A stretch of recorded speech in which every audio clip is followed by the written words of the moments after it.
मुफस्सिर मुफ्ती मोहम्मद तकी उस्मानी। तारुफ सूरत नंबर 1। तारुफ सूरत फातिहा न सिर्फ कुरान मजीद की मौजूदा तरतीब में सबसे पहली सूरत है, बल्कि ये पहली वो सूरत है जो मुकम्मल तौर पर नाजिल हुई। इससे पहले कोई सूरत पूरी नहीं नाजिल हुई थी, बल्कि बाज़ सूरतों की कुछ आयतें आई थीं।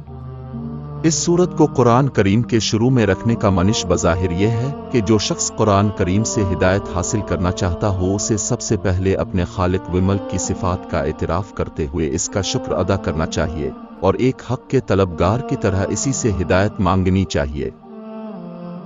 चुनांचे इसमें बंदों को वो दुआ सिखाई गई है जो एक तालिब हक़ को अल्लाह से मांगनी चाहिए, यानी सीधे रास्ते की दुआ। इस तरह इस सूरत में सिरात मुस्तकीम सीधे रास्ते की जो दुआ मांगी गई है, पूरा कुरान इसकी तशरीह है कि वो सीधा रास्ता क्या है।